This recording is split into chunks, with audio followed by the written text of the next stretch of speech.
Patty, the images are so unbelievable. It's impossible to imagine what it must be like in Turkey a week after a powerful 7.8 magnitude quake killed more than 30,000 people. Regardless, it's clear Turkey faces a long road to recovery. And for more, we are joined in the KCBS Ring Central Newsline by Emily Fulmer of Redwood City. She is the Vice President of Operations at Global Empowerment Mission, who was recently on the ground in Turkey. Emily, thank you so much for your time. Thank you for having me. Describe what you saw on the ground in Turkey. Absolute devastation is really the only way to describe it. It is incredibly post-apocalyptic scenes, and it's really hard to convey the vastness of this disaster. A lot of industry colleagues and journalists who were there that have been covering disasters for most of their career all mutually agreed that this is the worst disaster that we have seen. So the footage that we are seeing in the States is of the shattered buildings, the collapsed buildings, and rescue workers frantically trying to get people out alive from the rubble. But for the folks who survived it, I mean, what is it like? Where are they living? How are they getting food? How are they getting water? Yeah. So I think the hard thing to remember is that it's not only those who survived building collapses, but it's also every other person that lives in these areas and in these cities. Their buildings are now unsafe and condemned. So every person that was a citizen and living in these areas is now homeless. So millions of people lost their homes at the same time. Most people are living on the streets, whether that be under a tent, whether they have the luxury of that already. A lot of people are already living simply just living under the sky at night and gathering around fire pits and in their cars. So if they do have a car, then people are sleeping in their cars at night. So how do you, as an aid worker, you're desperately trying to help the survivors in their homeless. But how does that logistically work in Turkey? Boots on the ground. Where are all the rescuers staying? Where are they? Are they able to provide shelter in any way? Maybe out of town or out of the area that was worst hit? Yeah, I mean, most search and rescue are working 22 or 23 hours a day and getting maybe an hour of shut-eye near a campfire or in their car.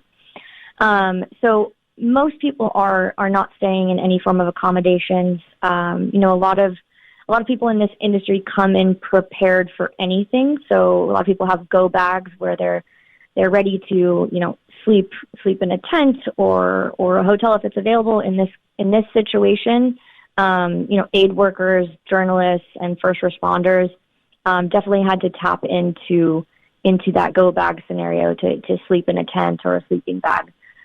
Especially when you're working, 22, 23 hours a day, there's simply not time to leave the epicenter and go out to where there might be accommodations. Those are typically, a 7, 8, maybe 10-hour drive away due to the road conditions. We mentioned that you are VP of Operations at Global Empowerment Mission. What is your organization doing in Turkey? So we provide relief to survivors, and that's typically in the form of food, hygiene, other creature comforts, shelter, winterization items, and things like that to make their few days and weeks after a disaster a bit more comfortable, or as comfortable as they can be in really dire conditions. So we provide anything that we can from a humanitarian aid perspective as quickly as we can. So we had boots on the ground within 24 hours, and we were delivering aid immediately thereafter. So while our ground team was deploying, our HQ in Miami was packing planes within 24 hours. For you personally and emotionally, was it hard for you to leave?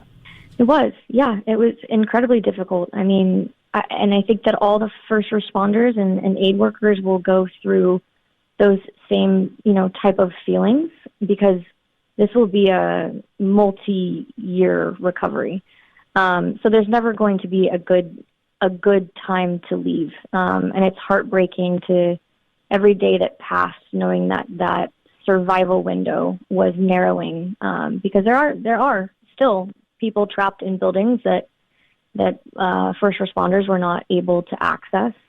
Some miracle stories definitely throughout the days that kept everyone going. But it's a very, very difficult thing to leave. GEM as a whole, we will be operating there for a very long time. And when we expect phase 2 to be, we think of disasters in kind of 3 phases. Phase 1 being that very acute, first few days after a disaster. Phase 2 being, large amounts of aid that need to come into an area, and phase 3 being rebuild. I have a feeling that this region will be stuck in phase 2 for an incredibly long amount of time because there is so much that needs to, so many buildings that will need to be excavated over the years without a lot of resources. Well, I just thank goodness for organizations like yours. Emily Fulmer, Vice President of Operations at Global Empowerment Mission, recently on the ground in Turkey. So we're particularly interested in the damage assessment and the destruction of infrastructure in Ukraine. So let's talk about the scale of this damage. Can we put a number on it? And if we can, what does that number actually mean, practically speaking? There are multiple methodologies and there are multiple numbers, which are out there in the field. So we have the most recent report, which actually came out on the 24th of January. Mm-hmm. And it says that the total amount of damages has increased to $138 billion. This number is measured as direct losses to the economy according to the methodology, which is based on an upgraded version of the methodology used by the World Bank. Mm-hmm. The amount of damage and the extent of the war is so large in Ukraine so that sometimes the standard methodology doesn't work. For example, if you took the Mariupol damage, we don't even have access to that. Right. Yeah. And it's even if we had, it probably is not practical or feasible. It would take 10 years or 5 years to document everything. So the way we then do damage assessment, we use satellite imaging and drone imaging and AI recognition. The number is direct damage. Direct damage is the cost to rebuild or the value. But as of January 24th, it's $138 billion. To put this number in perspective, the nominal value of GDP in 2021 of Ukraine was $200 billion. So it is about 70% of annual GDP has been destroyed. So it's a large number comparatively. But even in absolute terms, for any economy, it would be a large number. And the leading element of this, or the leading it's housing. It's $54 billion. Mm-hmm. In fact, between 5 and 7% of residential housing has been destroyed. So think of this as every, 12th, 15th house, a building in your country or in your village or in your city has been destroyed or damaged by Russian artillery or missiles. Mm-hmm. Then the next, it's infrastructure. This is roads, bridges. It's about $35 billion. Assets of enterprises, industry, manufacturing, for example, metallurgical plants, just one example. Some production facilities are at $13 billion. Educational facility at $9 billion. Energy at facilities at $7 billion. Agriculture and land resources at $6 billion. And you keep going. There's transport, trade, utilities, culture, sport, tourism, healthcare. And, we are not even counting ecology, because if you start counting, it might even be in trillions. But there's also a direct assessment of ecology, and it's at $14 billion currently, which is, in my view, is an extreme understatement. It's underestimation. Underestimation, yeah. So when you say that it's direct damage, does that mean that we now need that exact number that we lost to rebuild it back, or do we need a bigger number? We intend to need more, because it actually costs much more, because first you have to clean up and remove the foundation, remove the mm-hmm. what's left of the building. On top of that, often we want to build back better. So if we have a house which has been destroyed, but this house was built, let's say, in 30s or 50s of the previous century, then often we will be building, that house might not have been even up to the standards today, up to the current regulations. Yeah. But there could be also savings in the sense that we might try to build back better, and we don't have to build inefficient facilities. But it tends to be 40, 50, and sometimes 100% more what needs to be, if we're actually thinking about rebuilding in terms of costs. On top of that, there is a different number, which is opportunity cost of damages, which is not only counting the direct damages, but also what has been lost. Because if we take a clinic, for example, and there is a direct cost of rebuilding a clinic, but there's also a period of time that clinic has not been operational and will not be operational. And that means people have been denied care. If you're talking about facility and business, manufacturing or infrastructure or a road, then business has not been done, people have not earned money, products have not been delivered, taxes have not been paid. So you can calculate the opportunity cost. And when these numbers come up, then we hear numbers like $355 billion from the World Bank or 750 from the government of Ukraine. And I think the number is probably between $500 billion and $1 trillion if we take into account everything which has been lost so far. So what is the Ukrainian government's current plan to deal with this number? Where are we going to get this money? This is a $1 trillion question. Mm-hmm. Literally. Where are we going to get it? Yeah, $1 trillion. In practice, it's very difficult to get this amount of funding very quickly during the war or post-war, unless there is a coordinated effort at the political level and there is a source of funding. And the source of funding, the most realistic, in my view, would be the Russian assets, which have been frozen outside of Russian jurisdiction and which should be confiscated. And in my view, it's the fair and the right thing to do, because Russia has imposed this damage, so Russia has to pay. It's the only just thing. It's logical. So I think, and the source of money is there because there are several $100 billion. The estimates differ from 300 plus to 500 plus $billion, but they are there and they can be confiscated and they can be used. In the longer run, this is a much better deal. It's a little bit mind-boggling to think about the scale of the damage in Ukraine. Yeah, I don't even know how to react to it, to be honest. I mean, I think the numbers are kind of beyond comprehension. The idea of sort of $1 trillion invested to rebuild a East European economy is something that was absolutely unfathomable a couple of years ago. I mean, I think one way to kind of digest this a bit easier is to perhaps not think about it as $1 trillion right here and now. And, like something that like Ukraine is going to have to receive it within a month. Like, of course not. Mm-hmm. This is going to be many, many chunks spread across like dozens and hundreds of donors, countries, organizations, etc., across years. The other side of it, and sort of this is the, I guess, maybe optimistic perspective, is Ukraine plays this really central role in a lot of, let's say, industries or pieces of the broader European economic puzzle, right? It is one of the paths sort of to get into Europe. Historically, that's sort of one of the reasons that, for example, there were some, plans on Chinese infrastructure investment and building roads and whatnot, with the roads. Oh God, actually, this is kind of devastating now that I think about it. Because look, Ukraine was interesting from the perspective of it is a breadbasket that is very close to Europe, but also to the Middle East, right? Which is sort of this deficit area, and you need to export lots of foodstuffs to that region.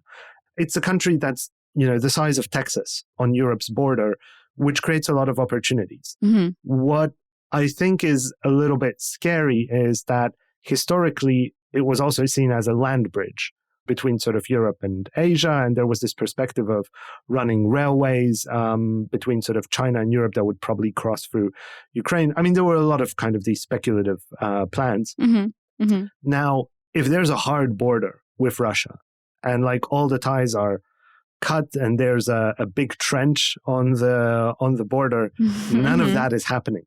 And that's actually kind of scary from Ukraine's perspective, because then it really becomes the periphery. Next, I wanted to find out some more from Timothy about the money Ukraine is likely to get from the international community and about the conditions under which this money will be given. In one of your articles, you mentioned the problem of conditionality when it comes to money that we receive from the EU or from the US or from our other partners, that there are always, strings attached and conditions that Ukraine has to fulfill. And you said that while that's of course, natural that people want to check on where the money is going and how it's spent and everything. It is important, but it can also be vulnerable to what Russia may do with that. There are three aspects to it. One is conditionality is good or it can be bad. It depends on the competence of people who are designing this conditionality. And so it's important that there is very high quality personnel who is designing these conditions or thinking about these contracts, not based on some stereotypes or some knowledge of some concepts of, let's say, how it worked in Afghanistan, or in Iraq. People like to compare. People do, and I think it's a good comparison to demonstrate the difference, actually. There has been over time a lot of understanding that Ukraine should not be treated as a country which doesn't have the government, doesn't have the agency. And President Zelensky has demonstrated and has built the brand of sovereignty. Right. And I think at this point, people understand that there should be ownership of the reconstruction and it should be run by Ukrainians. And I think that's item number 2. So whatever the conditions are in place, you have to ensure that it is Ukrainians who are designing their future, not some outsiders, because Ukraine is not a colony. And then there's the third point, of course, about corruption, but more generally about competition, about competence, about lobbying, about profiteering. And that happens in all areas. Again, I will use the example of Afghanistan and the reports coming out after decades of support of Afghanistan of how much funding was diverted by also international agencies and officers and corporations. And so we're already seeing some of it in Ukraine where different companies, local, domestic, and also international, are starting to position themselves to try to benefit and profit from the reconstruction. Where different companies will be coming in and say, listen, our country have helped you quite a bit during the war, now through the embassy or through some political connections, please give us the contracts. So all of that has to be addressed. And I think Ukraine will manage it because Ukraine essentially is fighting 2 wars. That's true. One war is on the front lines, and the other one is the very same Russian culture.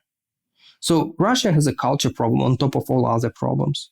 And corruption in Ukraine is the same Russian culture, which it's a plague. Yes, it has no empathy for the cause of others.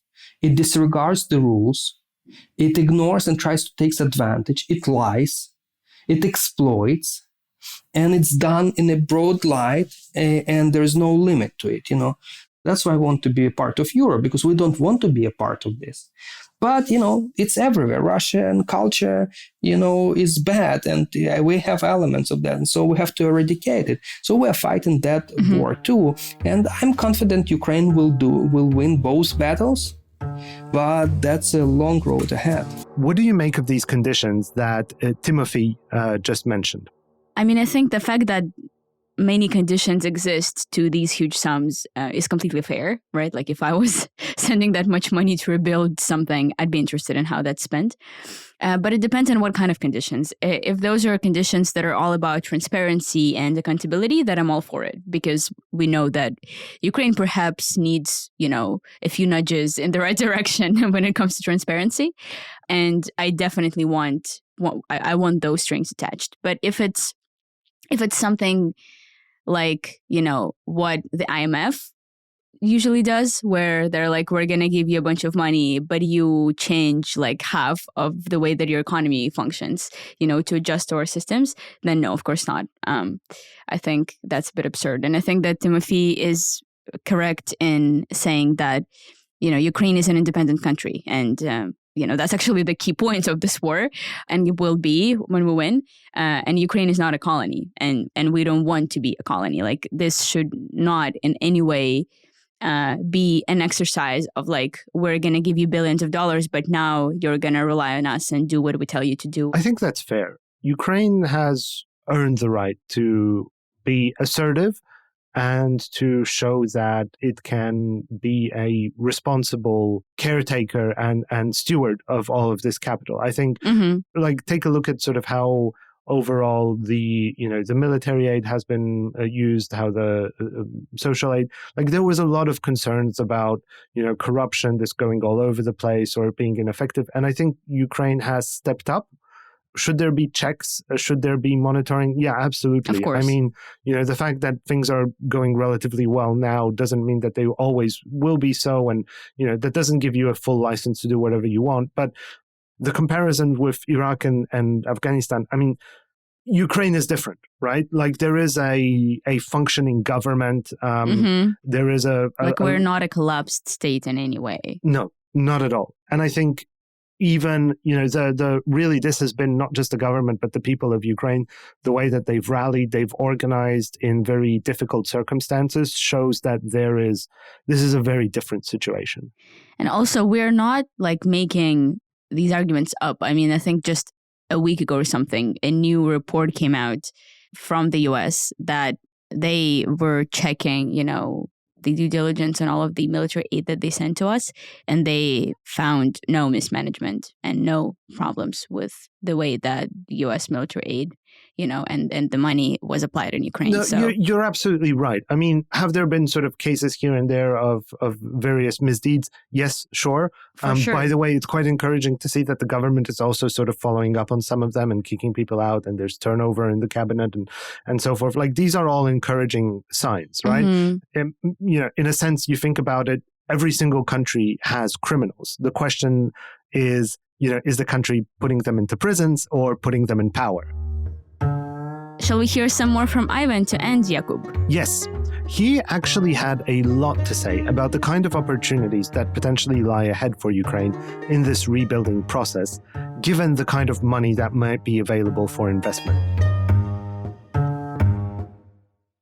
So in terms of where that money needs to be spent, I had the chance to look through the recovery plan. In terms of the big buckets, it looks like there is a lot of work around energy. There is a lot of work around logistics. Obviously, Ukraine now has enemy borders on 3 sides that are kind of blocking its way.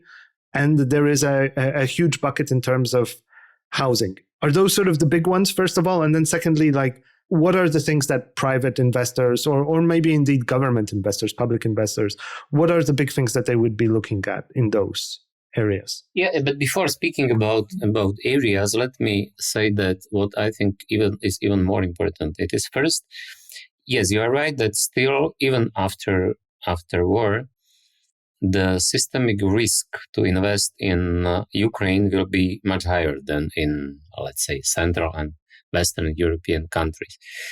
But there are well-known mechanisms how, for instance, it's possible to use, for instance, part of the Russian frozen money as money for covering political and war risk by insurance. This will be very important part of this institutional framework for reducing risk connected with the investing in Ukraine.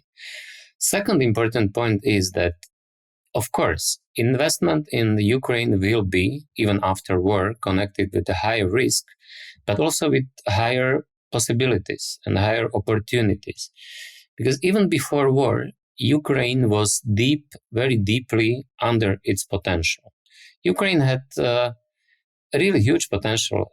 Ukraine had everything: the educated people, the best land in the world, natural resources, everything. But this potential was unused. Now, Ukrainian economy dropped by 30% in 1 year, which means potential for high and sustainable economic growth for Ukraine after war is unbelievable. Ukraine could have over 10% economic growth for many years, for 10 years maybe.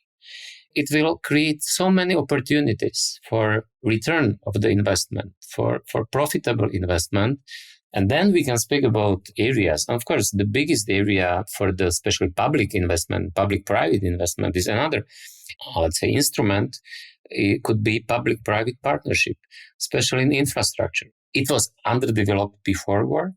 It is now damaged by the war, which means it will be need a lot of investment in infrastructure. Housing, you have mentioned, public houses, private houses, kindergartens, schools, hospitals, everything. In every area, it will be a lot of potential for new investment.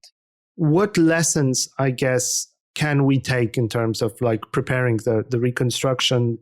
And well, two questions. So one is in light of the unsuccessful Marshall plans, the Iraq or the Afghanistan, these sort of coordination of responses. And two, I guess, and this is unrelated, but it relates to the veterans that you mentioned earlier.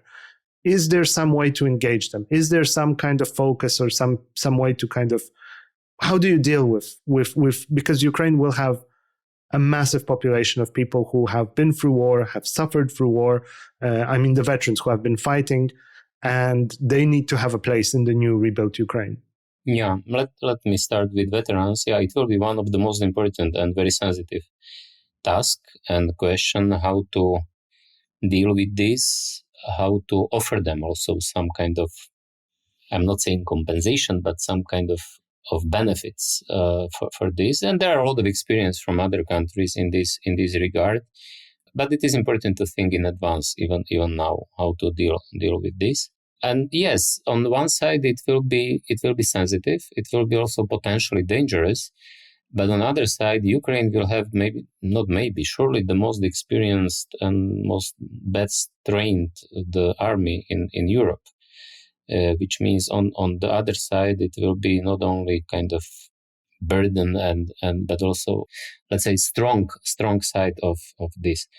Regarding your first question, I think fortunately Ukraine is not Afghanistan and Iraq. I mean, culturally, Ukraine is European country, which means the risk is lower, as it was in Afghanistan or Iraq, that it will fail this reconstruction. Especially important is that this strong unity and will of Ukrainians to become the part of Western society is the most important precondition for successful recovery, reconstruction, rebuilding process. But it is inevitable, but not sufficient precondition for success. And very important will be what I have already mentioned, how to create this architecture, this institutional architecture of the using this money with strong ownership of Ukrainians and Ukrainian representatives, but at the same time also a maximum assistance and supervision of the Western donors, and with using also outsourcing, public-private partnership, and this kind of mechanisms, because reality and the most important, maybe the most dangerous also bottleneck could be the limited capacity of the Ukrainian public sector to manage it effectively and transparently.